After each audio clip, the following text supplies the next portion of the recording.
Peace, peace. Good morning. Grand Rising. Yeah. How you feeling today? I'm good. You? I'm good. I'm good. Yeah. What's on the agenda today, man? Man, today we're gonna talk about things that we understand logically, but we don't agree with. Like I can understand. I get it, but I don't get it. I get it, but I don't get it. Right. So we're gonna talk about that today. I like that. Yeah. All right. Well, I'm Mahogany. I'm Ish. And this is Culture Currency. Well, culture is the value. Yeah. So you want to kick it off? Yeah. There's a lot of things I get. Yeah. But I don't get. Right. So I have wrote down a list of things. And what I will say is majority of them are fear-based mentality. Right. Good. Nice angle. So within our culture, you have money over bees, MOB, right? Yeah. And I get it, but I don't agree. Right. I understand that we come to certain conclusions after being hurt or feeling violated or feeling betrayed. And it's like, I don't want to feel that no more. Yeah. So I understand where it comes from. Right. But no. You know how I felt about it? When I think about MOB, for some reason I think about Biggie. I think I saw a documentary or something. And he was saying how when he was really getting serious about, I think he was selling drugs. But he was just so focused. He was just so focused. Actually, no, he wasn't getting serious. Right. He was so focused. He was so focused that he was like, for like a year or so, he didn't mess with no women. He was just chilling. He was just trying to get his money together and doing what he had to do. So when I hear MOB, I'm not hearing, but that's that too though. Money over business, I don't care, I ain't never getting hurt. That's that mentality. When I hear MOB, it's like, yo, get focused. A lot of times women could be a bill or distracting, just do what you gotta do. Now I understand that. No, but I don't understand that one. I definitely understand that. I also addressed the idea or the understanding that MOB can be used in the context of the women come after you get the money. So don't chase the women. Right. Get the money. Right. And then the women will find their way to you. Yeah. However, that means, that don't mean money over, right? Women. Money can attract women. Yeah. So get focused, right? Right. The whole money attract women thing, it is true. But I don't even want those that's here for the money. Yeah, for the money. Because I remember one time years ago, one of my exes said to me, because we wasn't really together, still friends or whatever. And I was telling about this contract. I didn't get the contract, but I was like, yo, it would seem like this is something that could happen. I was like, yo, I just had a meeting with so-and-so, I might get this contract with a few schools. And she was like, well, if we get that, we're going to have to get together. We're going to have to, I don't know what's She's not speaking French? What? She said, oui. She said, oui. I was like, and then I'm on the phone like, word. And I thought, you was in the moment. I was in the moment. I'm like, what? Yo, that's crazy. That's crazy. That's why you would deal with me? She just turned into Frenchie on you. Yeah, right now. That's Yeah, I agree with you. If you ain't here for me, what we doing? Exactly. Right? But, goes back to choosing for the right reason and choosing the right person. And choosing the right person. Don't decide that you're off a whole people. Right. Because one person or a few people hurt you. Exactly. You know what I mean? Yep, that's true. Yeah, and just got this mentality. I like that. I want to talk about the toilet seat debate. All right? Go ahead. I'm interested. I got 8 brothers, 7. I gotta say rest in peace, Terry. So the whole thing is men gotta put the toilet seat down, right? Men and women use the bathroom differently, right? We pee differently, right? We pee differently. Right? Why is it that they have to put the toilet seat down? Why can't we put the toilet seat up? I understand why women are feeling like that, because it's like, you could cater to the woman and make the woman comfortable. I think it's coming from that. Because what's up? You mean it should stay up and the women should be the ones just putting it down when they need it? I don't think anybody should have an issue. It's an issue. Like, yo, you always put the toilet seat down. Put the toilet seat up. Because when he come, he got to use the bathroom too. Then he has to make a motion. You got to make a motion. Everybody look out for each other and keep the toilet seat clean. I think that's the only issue that should be. Keep the toilet seat clean. I think women be falling in. Why? Pay attention. They got a pee dump bag, come in the house, run to the bathroom, splash. That's nasty. Understand that, because I think that almost happened to me before when I understood it. So I guess I understand, but I don't agree because pay attention. Pay attention. That's gonna be a funny debate. Because a man go run and now he definitely- peeing all over the toilet seat. That's a fact too. So it's kind of like, you know what I'm saying? What you Tell feel? us what tell us what y'all think. Toilet seat up and down. I already know what y'all gonna say. It's not fair. It's not. I'm acting like it affect me. I was right? about to say they I about love to my get you in brothers. I the love my comments. brothers. They gonna be like, hold on, What she got going on? What you got? You transitioning? Oh, that's funny. Oh man. Under the same umbrella is trust no one. In our culture, that's a big, it's a constant conversation, and that's wild. It's so miserable. I get it. I get it. I get it. And from the same space as what we just finished Right, talking about. right, It's like right. the people that you expect to be a certain way or show up a certain way or treat you a certain way, Right. let you down, it becomes a coping mechanism. Yep. You want to protect yourself. So I get that. Right. However, trust is necessary in order for you to move around this world in a great way. So I would say to that, just make sure you're able to trust yourself. Yes, thank you. Because that's really like the MOB mentality, like you said. But the first relationship, or the most important relationship, is the relationship to you. And I've definitely heard people say, I remember one of my cousins was like, please, I don't even trust myself. That's wild. I never heard nobody say that. So when he said that, I didn't have anything to say to him. I just really took that in because I saw it. I was so deep, and I said, oh, that's when I realized that people really judge you based on their own lens of how they see themselves and what they're capable of and what they know they will do. So they see you through that lens. So when he said, shit, I can't even trust myself, I'm like, now I understand. I'm not gonna be offended when you like this or that because what you worried about, you would do that to me. You know what I'm saying? And that's what you pay attention to. Yeah. Because then you, like, when you trust yourself, you're able to see those things and say, okay, now I know how to operate with this person. And that's the point, right? Once you know how to trust yourself, you can trust that it doesn't mean that you're not going to get hurt again. Right. It just means that you trust yourself enough that you know you value yourself enough to cut ties if needed. Exactly. Or do what's needed to be done at the time of getting that information. And you just use discernment and you don't just take the easy way out of everything is dead. Because, like you said, that's living through your trauma. And I remember recently I was thinking to myself, because my trauma comes up, like my relationship trauma comes up, right? But now I'm starting to deal with it and notice it, where I'm not just reacting to it and bringing it into my situation. So now I'm like, oh, well, if I do this, I'm only doing this because this happened to me. I'm gonna sit down and chill. I'm only saying this because, and it's like being able to be that kind of self-reflective. But if you're not trusting your own self to heal, if you're not, if you're living from a deficit mentality or just holding on to your trauma, you can't heal. You know what I mean? So it fucks up all those relationships. It happened one time, about a week or so ago, but I'm so happy that I had that moment with myself because now I'm gonna have more. I'm gonna have more. Whereas like I'm catching where the trauma is showing up and I could course correct. You can make adjustments. I can make adjustments. Yeah. And that's what we've been talking about, right? That's the part. Because all of us, it's levels, obviously. Some people have harder experiences than others, but we all have some level of trauma. Yes, absolutely. It's traumatic to just come out the womb in this new space. Yeah, come on, it's cold. You know what I mean? People looking at me, smacking it's cold. you in the butt. It's not even warm. Hit the light, bright lights in your I eyes. can't come off to a pillow. I want to come off to a pillow. You know what I'm saying? Like, who are these people? Cutting on me and shit, spanking me. Everything has some level of trauma. There's a level of trauma attached to it. Because a part of our growth comes by way of shocking the system. Right. So you saying you able to identify, you know what I mean? This response comes from this. Right. You're able to course correct and understand, oh, okay. Right. This is where growth is happening. This is where growth is happening right You know now. what I mean? Yeah. I want to stick with that. Revenge. Trying to stay in that realm right there. I understand. I get it.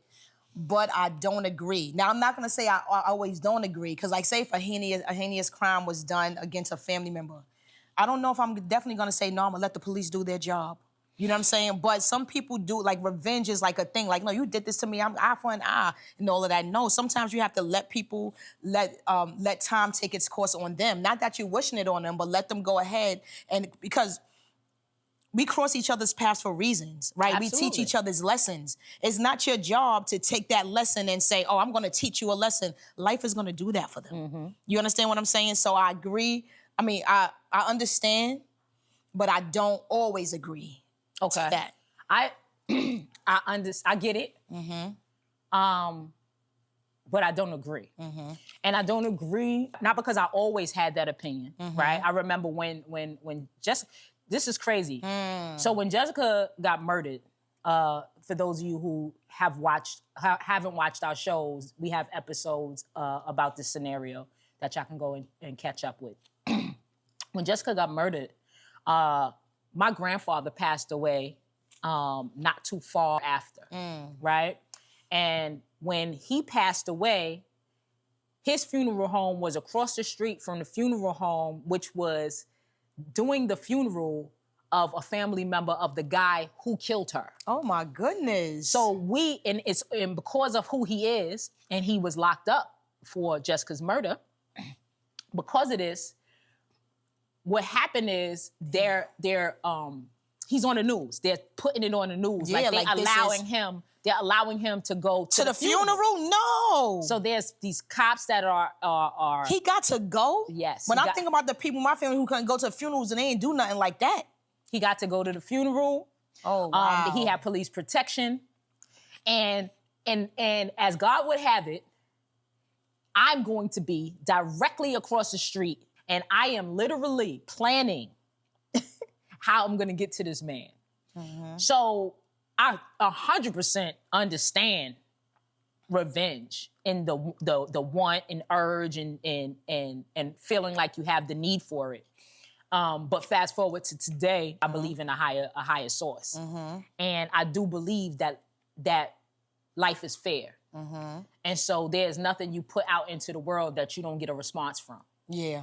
Right. So whether that be negative or positive. Absolutely. And so I know that it's not my job to do revenge. It's going to be taken care of. Yeah. Right. Yeah. And also my actions only dictate what's going to happen to me. Right? So say it again. Say it again. Say it again. That's serious. Say it again. I really like get serious.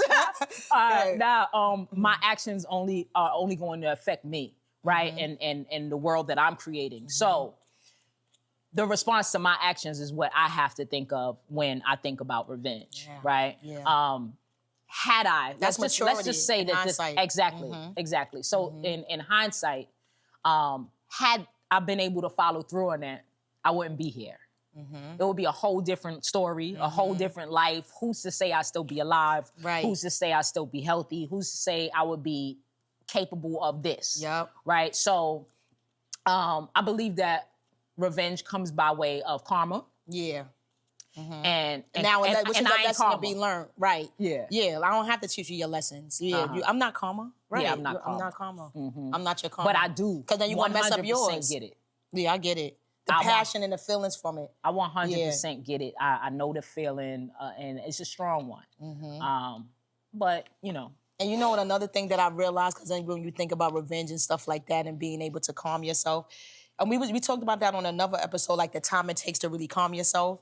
And I've been, it's two separate, like, growth is something, getting older. This 44 is actually hitting. It's harder. Different. This is, I think, another, like 25 or something, 33 or something. This 44, it's hitting different. It's almost there, but it's hitting different. But what I like about it is being really angry and taking all the time to sort through all my thoughts. Like the without time, reacting. hours, without reacting. It took me 2 hours. It took me 2 to 3 hours to go to sleep last night. Just sorting through things. Sorting through, and then as I started sorting it through, it was like, eesh, now you see you thinking too deep. See, well, don't.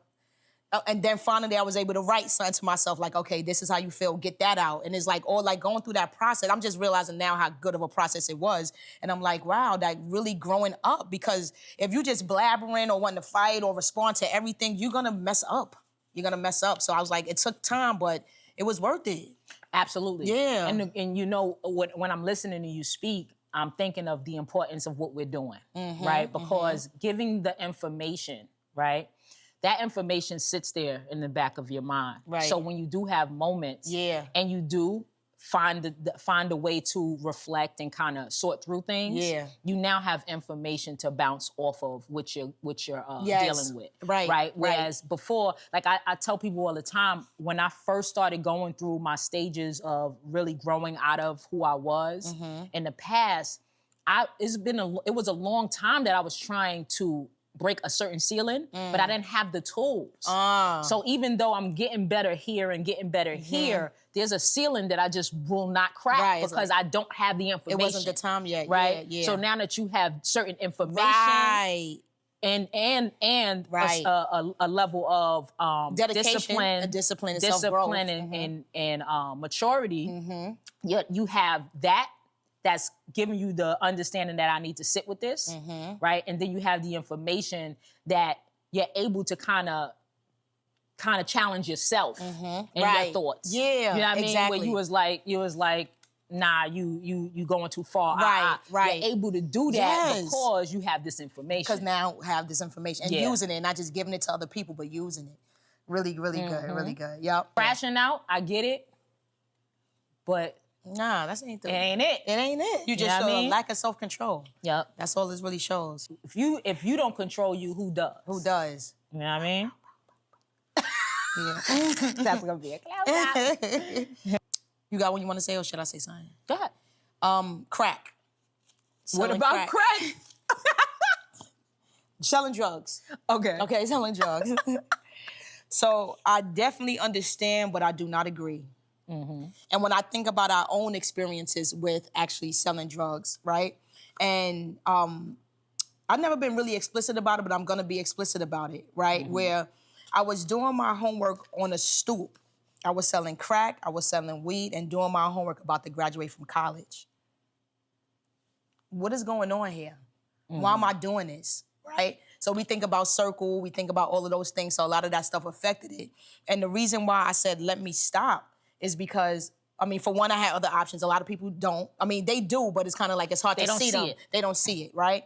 But then also, I saw the way I was hurting people. And it was a young man who came with his mom. Not came with his mom, tried to get his mom away from me. And seeing how that was breaking him down, like, Mom, why you over here? And all that kind of stuff. I'm like, damn, this could be one of my students. And yo, I don't want one of my students seeing me. And I was just getting back to the world, starting to teach again. I had stopped because I was doing that. And I'm a Hustler came out, and I was like, yeah, I'm a hustler. Ask about me. That was my joint. Yo. Ask about me. I was mad how you selling drugs. Like, what? But that's crazy. That was my anthem. I was mad how you selling drugs. That's crazy. But anyway, knowing the impact that it's having on our communities, you know what I'm saying? Like, we're literally giving each other poison. We're literally taking each other down to the lowest point you could possibly be in your life ever. You know what I'm saying? So I understand we're trying to make a living. Everybody's trying to strive to survive, but I don't agree with it because many of us that have been doing it, we are so talented. We are entrepreneurs. We are creative. It's so many. It could have been elsewhere. It could have been elsewhere. So they're selling the drugs to each other. And so I'm not saying to sell it to other people, but just like the way we take each other down for individual gain. And you know what I'm saying? Happy you said that. For I don't agree with it. Yeah. Me neither. We sharing these things not because we're judging. We're thinking it's cool. But we have experiences, right? And we have pasts. And it's very important for people to not only know who the messenger is, but also understand our stories from the perspective of what we've experienced and what we got from that experience. Yeah. So, and that goes back to Living in Purpose episode. Absolutely. You know what I'm saying? I want to say one more thing about that. Thank you for summing that up because it gave me a chance. And that's why living in our purpose is so important because at that time, I wasn't living in my purpose. When we're not, then you can be harming so many people around you, but ignorance is bliss. So you don't realize how many people you are hurting because you're just moving without intention, without purpose, without getting to know who you are. I forgot what the other question is from that episode, and how can you serve? You know what I mean? So when we're connected to those things, we make different decisions. And at that time, I just wasn't connected. I mean, in my 20s, I wasn't connected to myself and my purpose and my soul. I didn't understand. But that's why it's important. The other part of that, right, is how you feel about yourself when you're doing things that are not building but breaking down, right? So I get it also, but I don't agree. And obviously, because I have a past experience, just as Aisha said, I didn't always stand in that, right? I didn't always stand in that. I didn't always fully understand what I understand today. So I remember just the same way you had your moment of like, what the hell am I doing? I'm not sure if I said it on an episode or I said it off camera, but I had a moment where I was in a state of desperation. And so I was selling drugs. I've never been a drug dealer. Let's be clear. I've never been a drug dealer, but I sold drugs. And I sold drugs to get me out of a situation because at the time, I too was someone who didn't see past what I needed for me in the moment. Yep. Right? So I was selfish. And when I did so, I was faced with the question, who am I? Right? Good for you. I had a childhood friend whose parent was on drugs, and this person came to me to buy. And I'm looking at my boy's mom, and I'm like, I feel it. I know I'm wrong. Oh, I remember this. I remember talking about this. Yeah. I know I'm wrong, because my gut almost came out my behind. You know what I mean? It was just like, ugh, this is nasty work, but I need this money. And so I chose me. I chose me over my allegiance to him. I chose me over what I knew was right versus wrong. I chose me, right? And I never felt good about it, like ever. I didn't feel good about myself at all after I did that. And that's a common theme when you do something that you know is out of pocket. Yeah. It's a common theme that you don't feel good about yourself. Yes. So it's easy, the more you do that's not okay, the more comfortable you get with the it. more comfortable it's like after your first murder, then you feel, It's comfortable for you to do, right? But your spirit still feels like yuck. Right, exactly. And then you start feeling yuck about yourself behind closed doors. So I want to say something. But the thing is, you thought you chose, you know you didn't. Not choosing the better side of you. You're not choosing the healed side of you, the greater side of you. You're not choosing the purposeful side of you. You're not choosing the purposeful side of you. You say you're choosing you, but you're not choosing the purposeful side of you. So which you are you choosing? And I remember on my LinkedIn before, I said something about youth development as part of my description, and I said helping. Part of my purpose is helping young people feed the good wolf inside. Because we always have two sides, but feed the good wolf. I like that, and I'm happy that you focused in on me saying, you know, chose myself, because if you're not choosing the greater part of yourself, you're not choosing you. You're not choosing you. It's an illusion. Yes, it's an illusion. Right? Lying. I get it, but I don't get it. I don't get it. I'll be in trouble. You know how many times I was telling my God, I said, babe, don't say this. So she's like, you're going to go telling yourself anyway. You're going to be like, It's like, because lying, I think, you know what? Crazy. It feel crazy. But I think the first time I got a compliment for being accountable to my stuff, I just stayed there. The first time that I was acknowledged for it, like, you know what, Aisha, one thing, you do acknowledge your shit and you will try to make, fix it and all that kind of stuff. I'm like, oh yeah, that's a good thing. Yeah. Let me keep doing that. It's like, I understand you don't want to face the consequence, but I was teaching my stepdaughter, I was like, yo, don't become a liar. Because trust is so easy to lose and so hard to build back. You're about to affect your whole teenage years behind these choices that you are making. Yeah, it's not going to feel good. Like, maybe you're not going to get the outcome that you want. You may get in trouble, but you did not lose trust. And that's one thing, all respect. You don't want to lose the trust and respect of the people that love you, because it changes the relationship. Absolutely. You know what I'm saying? Absolutely. When I first got my introduction to Lying? Lying should not be a thing. Like I was still a kid. I remember I snuck to a party I wasn't supposed to be at. Damn, I thought that was just on TV. Nah, I never did shit like that. I snuck to a party and it was just so ridiculous, right? I snuck to a party in Staten Island. What? You ain't get on the boat, on the train, the boat, probably a bus. You ain't do that.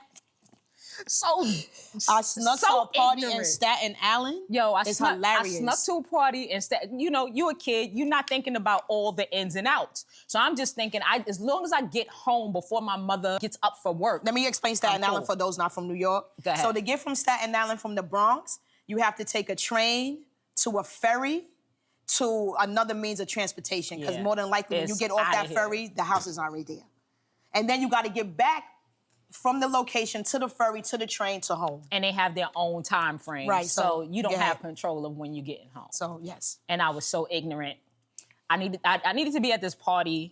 They had the DJ waiting for me at the time I was spitting. Oh, okay. You know what I mean? I was rapping. I'm like, okay, they got it all set up for me. I'm coming in there to kill things, right?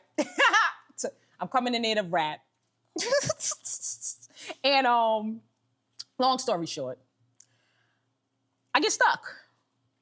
The ferry is not going to be coming back until after 5 in the morning. What? I am Meatloaf. Oh, wow. That's different. I'm Meatloaf. Damn. Oh, my So God. my mother gets up for work by 7:30. And I'm like, all right, if I could get in, right? So when I say I get in the house is quiet. And I hurry up, jump out my clothes, and like sneak in the bed. You think your mother didn't know you wasn't in that bed? Yo, she came in the room. I acting like I'm sleeping. She couldn't even really sleep. She came in the room, and she was like, "What time did you come in here?" And my mind said, "You caught." You said 9:30? I was like, "Just now." Okay. What's my punishment? Yeah. And in that moment, I told y'all, one of my biggest things is freedom. Freedom, I value my freedom. And the truth gave me freedom. Yep. So even though there will be consequences to your actions, there's freedom in that. Right. You're not barricaded by these lies. That you got to keep up with and remember. Yo, the moment that, and it wasn't as, like, the response wasn't as bad as I expected, and probably because she looked at me and said, oh, shit, she told the truth. Yeah, like, all right. Yeah, I could trust her. You know what I mean? Yeah. That moment, no more lies out of me. You said, I just did it, and then the consequences were different. So a lot of people, when they hear, like, if there are any educators watching this, feel that, like, restorative practices, which is what one of the things that that DREAM is based on, right? One of our methodologies that we use, is they feel that it's permissive, but it's actually the opposite. Restorative practices holds young people and adults accountable, but also gives them support. You know what I mean? So you will be held accountable for your actions, but you're going to receive support where you develop the tools to change behaviors that hurt people in communities. You know what I'm saying? So it's like the more of us that have that and understand that, we don't have to worry about our kids lying all the goddamn time because they know, like, damn, I'm in trouble, but I am going to be asked questions. I may be on punishment. I may lose these things, but I gotta own up to my stuff and I gotta fix it. Ooh, imagine if all of us was like, some solid people, man. That's that courage I keep talking about. Being courageous as a people is something that we need. So I want to tell you something. Go ahead. So I remember this story. I think in season 1 we discussed this, and I remember one time I asked my mother if I could be a shoplifter. Well, I didn't want to be I just wanted to help the shoplifters. So I was offered the opportunity to hold. Your mom for permission? I asked her for permission. I was offered the opportunity to stand on the side of Bloomingdale's and hold the bags while my peoples finish taking stuff. So I said, Mom, can I go to Bloomingdale's after work? After school, I got to be there like around 3:30. And I'm not taking anything. I'm just holding this stuff. And they're going to give me between $100 and $150 a day. She was like, no. I was like, for real, Mom, I don't got to do nothing. But I really asked. And remember another time I told you I asked my mother if I could be a blood? Yeah, I remember that. So I remember that. So, no, but I think that's super cool that you had a relationship with your mother where you felt like I could share these thoughts with her. Right. You know what I mean? Yep. And I think that's an important part of getting us out of the lying space, right? Yep. There's a meme out that says, if you an adult and you be lying, you mad corny, because what they gonna do to you? What they gonna do to you, right? And so I get it, but I don't get it, right? It's like you not busting my ass. Yeah. So I mean, whatever come with it is what come with it. Well, some you know people, what I I mean? don't know, might get their ass kicked. I don't know. I mean, Yeah, whatever. yeah. But yeah, I think that's cool. I think that's super cool that you had the ability and the thought process to like bring your mother in on, even if it was like something a little raggedy. Yeah, you right. Like, you like, Mom, Ma, I know it's raggedy, but you think I could do make a little money. I can make a little money. Right. I'm glad she said no. Not all parents would say no. Yo, and that's the crazy not part. all parents will say no. And you know what's crazy?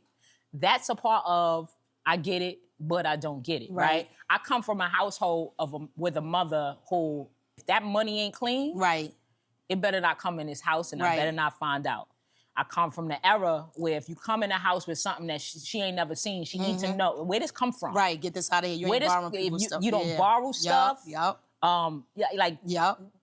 If it wasn't purchased, it ain't meant for you to have it. Right. So I come from that. My mother is a very highly principled woman as well. And because of that, there would have never, ever been a space. The only time she's gonna know I sold drugs is when she watches this. Oh, cool. Yeah. I was young. Yeah. I was dumb. Yeah. I was surviving. I'm sorry. Anyways, she would never co-sign anything that didn't align with a moral compass. And I get how a household, because I grew up in the Bronx in the worst of times, I get how a family needs, and wherever that need comes from, it's like, right, yeah. I get that, but nah. Yeah, but Nah. Metal detectors in schools. I understand, but I don't agree. I don't agree because there's so many schools that does not have the feel of walking into a prison that are very safe. And I'm a firm believer that young people rise up or down to the expectations that are set for them. You know what I mean? So if you're treating them like criminals, if you're telling them, you know what I mean, there may be weapons in this building and you have to protect yourself, then they're coming with those kind of protections. If they're walking in with the feeling of safety, right? And it's a safe environment, which means the way the adults in the building are building relationships with them, or the adults in the building are facilitating the way relationships are being developed amongst the young people, then there's no need for that. You know what I mean? I think that metal detectors are a surface solution to deeper issues. You know what I mean? So I agree with that. There's a conversation actually out right now about that specific thing because of the fact that the metal detectors are in schools that actually don't have gun violence. Right, exactly, and that's what happened. So Columbine happened around 1999, and those young people got $1 million library, but the schools in the Bronx got metal detectors. We didn't even have nothing to do with that. And that's how Bowling for Columbine addresses that. So with that subject, I understand how they packaged it. Yeah, exactly. It was an excuse to treat us like criminals. But that was some bullshit. That was some bullshit. And then and not to take away from school shootings, but the school shooters are not walking through the damn metal detectors. You know what I mean? So really, what are you protecting here? You know, and then also, it depends on the metal detector because a lot of stuff still gets into schools because it depends on the sensitivity of the metal detector. So kids are still coming in with knives and this and that. So you got 1,700 kids coming into this big-ass building for 4 young people. You know what I'm saying? And paying this price. Because I know when I started walking, it was so triggering for me walking into schools and going through metal detectors because all my life, whack. growing up from 6 years old, I had to go to metal detectors to see my father. And then I had to go to metal detectors to see my brother. So when I'm talking about angry, I was like, Isha, chill, because you're gonna lose your partnerships. You too mad. Sorry, and you can't change this. But it did something to me. So imagine these kids going through it every day. Yeah, it's wild. You know what I'm saying? It's crazy. It's wild. It's crazy. I get the illusion. Yeah, that's all it is. But I don't understand. Yeah. Another thing that I get, but I don't get it, is Black people who don't want to live around Black people. What you mean? I get it, man. I get it because I have a level of frustration dealing with us in the space that we in right now, right? We're unhealthy in our thoughts, we're unhealthy in our actions. And so it becomes very trying when you start thinking about coexisting with that energy. Yeah. Right? Yeah. But I hear a lot of us say, like, or even see a lot of us, as soon as we touch some money, it's like, yo. I'm out of here. I can't wait. I even watched the episode of It Is What It Is, where they was like, I don't want to live with you niggas. Right? They was like, nah, and Mace went on down the list of things that he's like, niggas do nigga shit. They do this, they do that, they do this, right? And it was like, yeah, we don't want to live with y'all. and I laughed at it just like you laughing at it, because we can understand to a degree, right? Yeah. But then when you think about it, the part that is like, but nah, things that you experience with people who look like you that annoy you outweigh the fact that you're willing to live with a people who disintegrated your people, raped your people, wiped out a good amount of your people, keep you in bondage to this day. You're still in mental bondage. Like, all of the things that this group of people has done to you is not big enough for you not to want to live with them.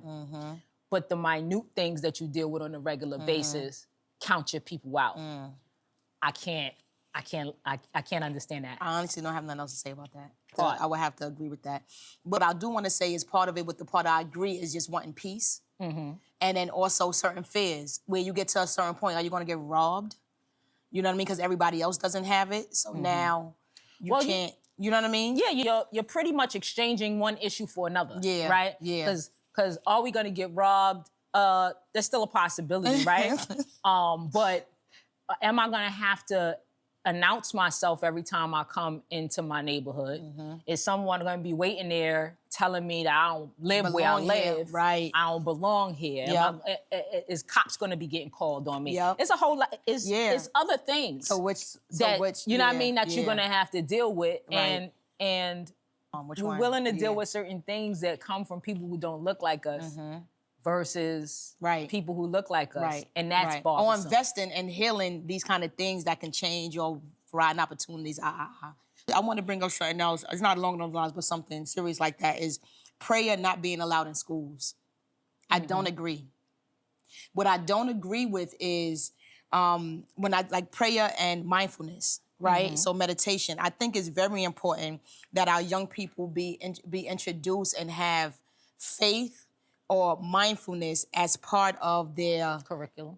Not curriculum, but just understanding of the importance of knowing that it's more than you. Like when we talked about karma and a lesson to be learned, you can't just do things and get away with it. That's not how the universe works. You can't treat people any kind of way and you're just gonna be fine. That's not how the universe works. You cannot not take care of your kids and not face you. That's just not how the universe works, right?